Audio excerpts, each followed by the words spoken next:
Sofía siempre creyó que su lugar estaba en escuchar, en acompañar y en no hacer ruido, hasta que después de Grecia empezó a escribir en silencio y descubrió que el verdadero miedo no era no tener voz, sino atreverse a dejar que otros la escucharan. Sofía volvió de Grecia con una sensación extraña, como si algo dentro de ella se hubiera reacomodado en silencio. Ya no era la misma, aunque por fuera todo pareciera igual. Regresó a su ciudad, a su vida correcta y funcional, una vida que no la incomodaba, pero tampoco la entusiasmaba. Consiguió un trabajo perfecto para ella, en un lugar donde observar era una virtud y hablar poco, una regla. Sus días se llenaron de ideas ajenas, tareas cumplidas sin fricción. Sofía nunca daba problemas, nunca exigía, nunca desentonaba. Mientras sus amigas, Valeria y Renata, vivían sus vidas con una intensidad visible, Sofía se mantenía en ese punto medio que siempre había ocupado, acompañando, entendiendo, sosteniendo sin hacerse notar. Las quería, las escuchaba, pero una distancia sutil empezaba a crecer.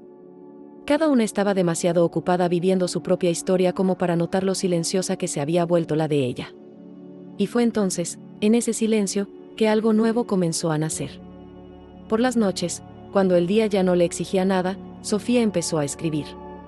No para que alguien la leyera, sino porque era el único lugar donde no tenía que medirse, donde podía decir exactamente lo que sentía. Escribía sobre la amistad, sobre el miedo a desaparecer en una vida correcta, sobre el amor no vivido, sobre la sensación de estar siempre un paso atrás, mirando cómo otros se elegían.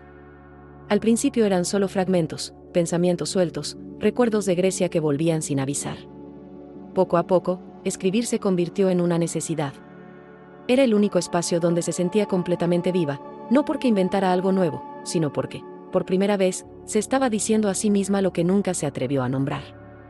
Pero con esa plenitud llegó también el miedo. Sofía no le temía a escribir, le temía a ser vista. Toda su vida había aprendido que su lugar era observar, no protagonizar. La sola idea de que alguien leyera sus palabras le producía una ansiedad insoportable. Guardaba sus textos como si fueran algo frágil, casi vergonzoso, algo que podría romperse si salía a la luz. Su vida cotidiana seguía avanzando sin sobresaltos.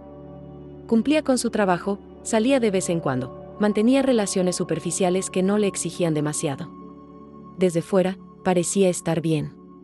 Pero por dentro, crecía una tensión nueva, su verdadera vida ocurría en secreto, en cuadernos y archivos que nadie conocía, mientras el mundo solo veía una versión incompleta de ella. A veces se preguntaba si escribir no era otra forma elegante de esconderse, un refugio para no tener que tomar decisiones reales. Se comparaba en silencio con Valeria y Renata, con sus elecciones visibles, sus caídas y sus logros, y dudaba si su existencia, tan discreta, era una elección genuina o una costumbre aprendida.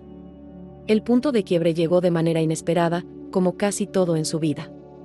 En el trabajo surgió un proyecto interno, compartir textos anónimos. Sofía dudó durante días. Se convenció de que no valía la pena exponerse, pero algo dentro de ella ya no podía retroceder. Sin decirle a nadie, envió uno de sus textos. Cuando se publicó, lo leyó como si no fuera suyo, con una mezcla de orgullo y terror. Reconocía cada palabra, pero sentía que se había desprendido de algo que le pertenecía demasiado.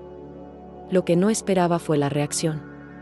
Personas que apenas la conocían empezaron a acercarse, no con elogios ruidosos, sino con una cercanía distinta, como si sus palabras hubieran nombrado algo que ellos también sentían. Sofía experimentó una emoción nueva, ser vista sin haber gritado, reconocida sin haber competido, elegida no por su función de soporte, sino por su voz. No fue una explosión, pero sí una grieta definitiva en la forma en que se había contado a sí misma quién era y cuál era su lugar.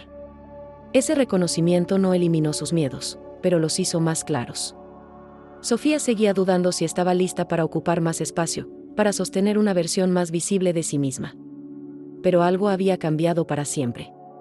Ahora sabía que su silencio no era modestia, era miedo. Y que escribir no era esconderse, sino una forma legítima de estar en el mundo.